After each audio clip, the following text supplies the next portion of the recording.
মানে স্পিকার, আমি বুঝি আমি কুটপড়া মৌলানা।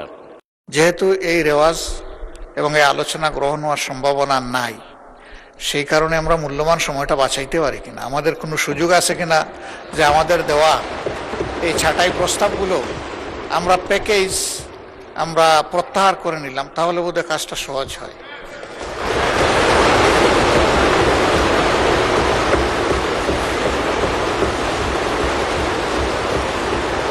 তালি আগে দিতেছে ওনার।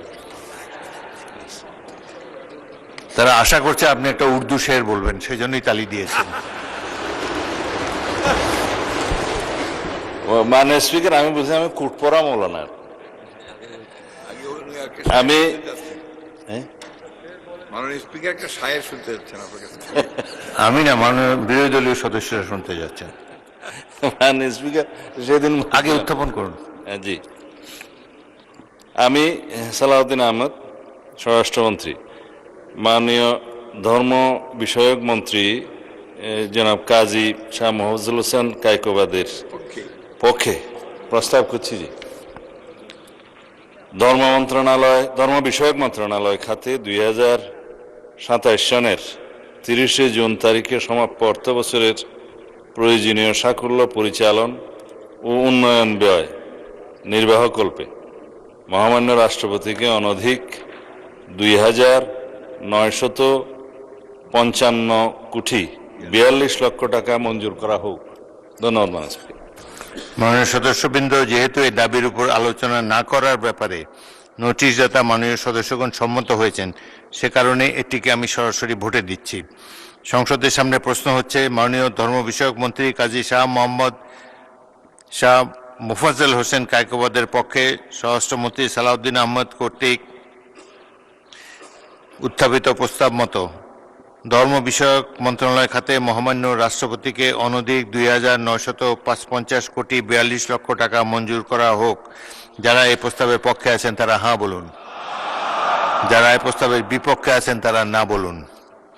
আমার মনে হয় হাঁ জয়যুক্ত হয়েছে, হাঁ জয়যুক্ত হয়েছে, হাঁ জয়যুক্ত হয়েছে।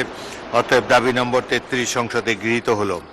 আমি এখন দাবি নম্বর 34 উত্থাপনের জন্য মাননীয় যুব ক্রীড়া প্রতিমন্ত্রী মোহাম্মদ আমিনুল হককে, মাননীয় বিরোধী দলীয় নেতা কিছু বলবেন? বলুন। ধন্যবাদ মাননীয় স্পিকার। আমরা বিরোধী দলের পক্ষ থেকে মূলত প্রস্তাবগুলো দিয়েছি, আর কোনোটাই দেই নাই। তো স্বাভাবিকভাবে এটা একটা রেওয়াজের প্রতি সম্মান রেখেই বলছি, যেহেতু এই রেওয়াজ এবং এই আলোচনা গ্রহণ হওয়ার সম্ভাবনা নাই, সেই কারণে আমরা মূল্যবান সময়টা বাঁচাইতে পারি কিনা, আমাদের কোনো সুযোগ আছে কিনা যে আমাদের দেওয়া এই ছাঁটাই প্রস্তাবগুলো আমরা প্যাকেজ আমরা প্রত্যাহার করে নিলাম, তাহলে বোধহয় কাজটা সহজ হয়।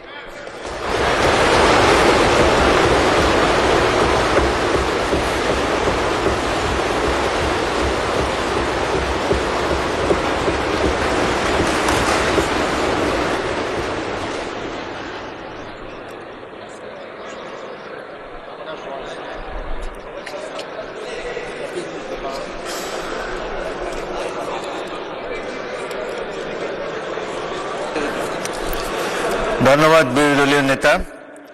আমার মনে হয় ট্রেজারি বেঞ্চ আপনার এই প্রস্তাব তারা গ্রহণ করেছে।